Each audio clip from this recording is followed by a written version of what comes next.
This is the new BMW X2.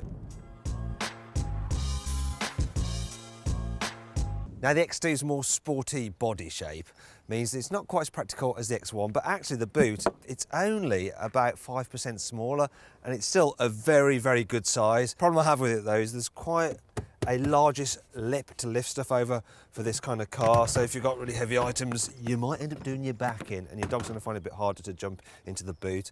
There is some really excellent extra storage under there, loads of space, and you've got a 12-volt socket there, some storage here and some tethering points here and here. What does annoy me though is that if I want to fold the seats down, I've got to go actually into the back because the leaves are here. But I do like the fact that, look, you can split them 3 ways, so you can carry long items such as, I don't know, flat pack furniture and 2 rear passengers at once. And when you fold the seats down, they're not completely flat, but it's not too bad, and you can slide heavy items to the front. Now let's talk about the space here in the back seats then. So you might be able to tell that, well, the doors don't actually open all that wide, which makes it a bit of a struggle when you're kind of trying to maneuver a baby seat or something like that. You can, as you can see, recline the chair backs, which is handy because headroom, it's a little bit on the tight side, so people much over 6 foot could find it a bit cramped back here. What I can't complain about though is the knee room. That's good. There's plenty of space for your feet as well. You can stretch out under the seat in front. If you want to carry 3 at once, it's okay. Middle seat is a bit high, it's a bit cramped, and there are other cars this kind of class which are more roomy for carrying people in the back at once. Just point this out to you, so you've got your armrest and the usual kind of BMW style cup holders there as well. While I'm showing off the practicality, we've got some knitting here for stuff, and look, the rear door bins are huge. They can hold a big bottle of water. The windows are an all right size, but the actual sill is quite high, so smaller kids are going to find it difficult to get a view out, and they might find that a bit annoying. Now, moving on to the front. So, yeah, door bins here as well are absolutely massive. BMW does think a lot about practicality, to tell you the truth, so they will fit, and there's some storage here as well, some under here and under here.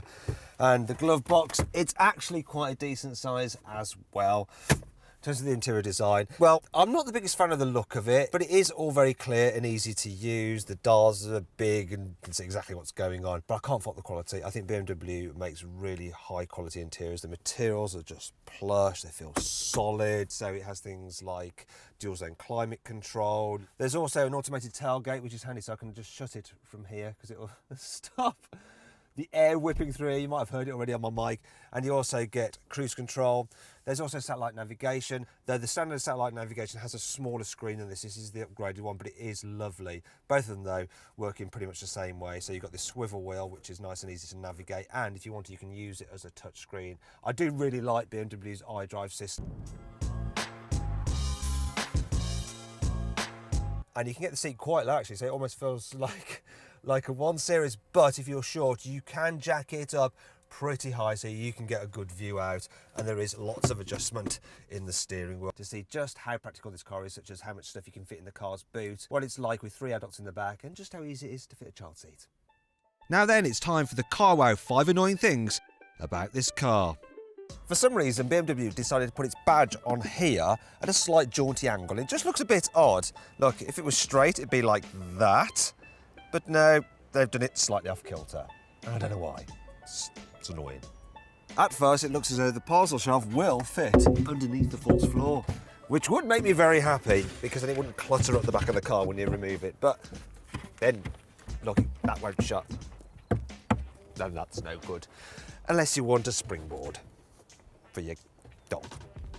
The gear selector for the automatic gearbox looks like something you might find in an Ann Summers catalogue. I don't like touching it, makes me feel dirty. The doors don't cover the sporty sills and they stick out quite a way, which means that when you get in and out, you end up rubbing your legs on them, which is a problem if your car's dirty because then the back of your legs become all dirty. I think this has to be one of the most unnecessarily large fuel filler caps I've seen on any car. In fact, I'm sure it's about the same size as a fuel filler cap for a Boeing 747. Speaking of which, look, I want to use that as an air brake, it's that big. Thankfully, this car has plenty of cool features, which helps make up for all this. Here's 5. Unlike other German manufacturers, BMW is keeping it real by using proper exhaust pipes. Look, they're not fake at all, and they're a lovely chrome. You can get the car with 6 different colours for the interior ambient lighting. So there's a choice of orange, bronze, white, green or blue. Obviously you can't see them now because it's the middle of the day, but at night time it looks really cool. You know, like one of those small SUVs. You can get a really bright head-up display which shows things like the speed limit, your current speed and directions from the satellite navigation. It can also display the radio stations and your phone. There's ISOFIX anchor points for the front passenger seat so you can have the baby right next to you. There are vents behind the grille which stay shut when you're travelling at speed to improve aerodynamics for maximum efficiency, but when the engine needs cooling they will open up to let cold air in.